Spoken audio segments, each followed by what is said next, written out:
નમસ્કાર. ક્યારે વિચાર્યું છે કે આપણી આસપાસની દુનિયા આટલી ઝડપથી કેવી રીતે બદલાઈ રહી છે? દરરોજ કંઈક નવું, કંઈક વધુ સ્માર્ટ અને કંઈક વધુ સારું જોવા મળે છે. આ બધાની પાછળ એક જ જાદુઈ શક્તિ કામ કરે છે, નવોચાર. તો આજે આંતરરાષ્ટ્રીય નવોચાર દિવસ પર આપણે એ જ જાદુને સમજવાના છીએ કે કેવી રીતે એક નાનકડો વિચાર પણ આખી દુનિયાને બદલી શકે છે. ચાલો આ સફર શરૂ કરીએ. ચાલો શરૂઆત કરીએ એક સીધા સાદા સવાલથી. કોઈ જૂની સમસ્યા જે કદાચ વર્ષોથી ચાલી આવે છે એને હલ કરવાની કોઈ નવી રીત? બસ આ નાનકડો સવાલ જ નવોચારના મૂળમાં છે. તો આ નવોચાર એટલે છે શું? સાવ સહેલા શબ્દોમાં કહીએ તો એ કોઈ જૂની સમસ્યાનો નવો અને વધુ સારો ઉકેલ છે. અને ના, આનો મતલબ હંમેશા મોટી મોટી મશીનો કે રોબોટ બનાવવાનો નથી. જેમ કે પુસ્તકોને વ્યવસ્થિત ગોઠવવા માટે લાઇબ્રેરીમાં અલગ અલગ કેટેગરી બનાવવી, એ પણ એક નવોચાર જ છે. ટૂંકમાં નવોચાર એટલે જીવનને વધુ સરળ, સુખી અને વ્યવસ્થિત બનાવતો કોઈપણ નવો વિચાર. અને બસ આવા જ ક્રિએટિવ આઈડિયાઝને સેલિબ્રેટ કરવા માટે દર વર્ષે 16 ફેબ્રુઆરીએ આંતરરાષ્ટ્રીય નવોચાર દિવસ ઉજવવામાં આવે છે. એનો હેતુ એ જ છે કે દરેકને નવા વિચારો શોધવા માટે પ્રેરણા મળે. તો હવે ચાલો જોઈએ કે આ નવા વિચારોએ આપણા જીવનના દરેક ખૂણામાં, દરેક ક્ષેત્રમાં કેવી રીતે ક્રાંતિ લાવી દીધી છે. વિજ્ઞાનથી લઈને ખેતી સુધી આ બદલાવ ખરેખર અદ્ભુત છે. ચાલો શરૂઆત કરીએ એક ક્ષેત્રથી જ્યાં નવોચાર સૌથી વધુ અને સૌથી ઝડપથી જોવા મળે છે, એટલે કે વિજ્ઞાન અને ટેકનોલોજી. ખાલી એકવાર વિચારો, મોબાઈલ ફોન અને ઇન્ટરનેટ વગરની દુનિયા કેવી હતી? આ એક જ નવોચારે આપણી વાતચીત અને માહિતી મેળવવાની રીત જ બદલી નાખી. આજે આર્ટિફિશિયલ ઇન્ટેલિજન્સ એટલે કે એઆઈ અને રોબોટિક્સ આપણા ઉદ્યોગોને નવી દિશા આપી રહ્યા છે. તો બીજી તરફ અવકાશ ટેકનોલોજી આપણને બ્રહ્માંડના રહસ્યો સમજવામાં મદદ કરી રહી છે. આ બધું નવોચારનો જ તો કમાલ છે. પણ વાત અહીં અટકતી નથી. નવોચાર આપણી શીખવાની રીતને પણ વધુ સારી બનાવી રહ્યો છે.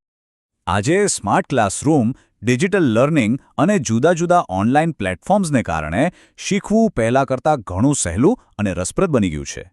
જ્ઞાન હવે ખાલી પુસ્તકોના પાનામાં બંધ નથી, એ આપણી આંગળીના ટેરવે આવી ગયું છે. અને હવે એ ક્ષેત્રની વાત કરીએ જે કદાચ સૌથી વધુ મહત્વનું છે જ્યારે વાત જીવન બચાવવાની આવે.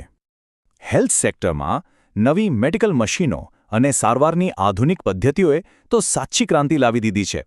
વિચારો, જે બીમારીઓ એક સમયે અસાધ્ય ગણાતી હતી તેનો ઇલાજ આજે શક્ય બન્યો છે. આ ખરેખર જીવન બદલી નાખતો નવોચાર છે. હવે વાત કરીએ એ ક્ષેત્રની જે આપણા સૌના માટે ભોજન પૂરું પાડે છે, એટલે કે કૃષિ. અહીં પણ નવોચારે કમાલ કરી બતાવ્યો છે. સ્માર્ટ ફાર્મિંગ, પાણી બચાવતી ટપક સિંચાઈ પદ્ધતિ અને આધુનિક સાધનોના ઉપયોગથી ખેતી વધુ અસરકારક બની છે. આનાથી માત્ર પાક જ નથી વધ્યો, પણ આપણા ખેડૂતોની આવકમાં પણ વધારો થયો છે.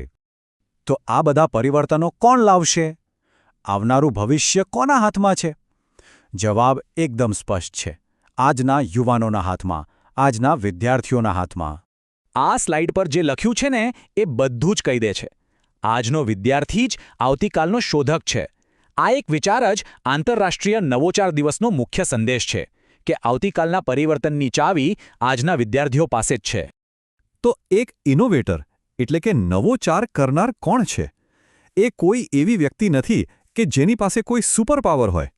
એ તો બસ એવી વ્યક્તિ છે જે વસ્તુઓને જેવી છે તેવી સ્વીકારતી નથી. એ પ્રશ્નો પૂછે છે, નવા નવા પ્રયોગો કરે છે અને સમસ્યાઓનો ઉકેલ શોધવાનો પ્રયત્ન કરે છે. અને ખબર છે, સૌથી મજાની વાત શું છે? આ બધું કરવા માટે સ્કૂલમાં જ કેટલી બધી તકો મળે છે. ઇનોવેશન ફેરમાં ભાગ લઈ શકાય, કોઈ નવું મોડલ બનાવી શકાય, પોસ્ટર સ્પર્ધાઓમાં પોતાની ક્રિએટિવિટી બતાવી શકાય, અથવા તો પ્રોજેક્ટ પ્રેઝન્ટેશન દ્વારા પોતાના વિચારો રજૂ કરી શકાય. આ બધું નવા સંશોધકોને એક મંચ આપવા માટે જ છે. આ પ્રવૃત્તિઓમાં ભાગ લેવાનો ફાયદો માત્ર કંઈક નવું શીખવાનો જ નથી.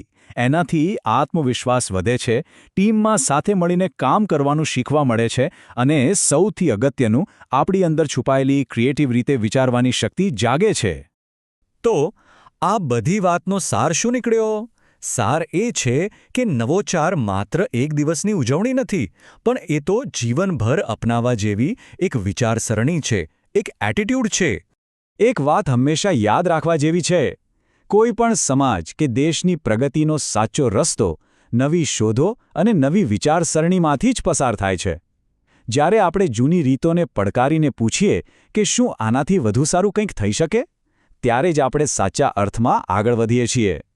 તો આજના આ ખાસ દિવસે ચાલો આપણે સૌ વિચારીએ, ભવિષ્યને વધુ સારું અને સુંદર બનાવવા માટે આપણો એક નવો વિચાર શું હોઈ શકે? હંમેશા યાદ રાખજો, દરેક નાનો વિચાર પણ પરિવર્તન લાવવાની તાકાત ધરાવે છે, કારણ કે અંતે નવો વિચાર જ ભવિષ્યનું નિર્માણ કરે છે. વિચારતા રહો, શોધતા રહો. આભાર.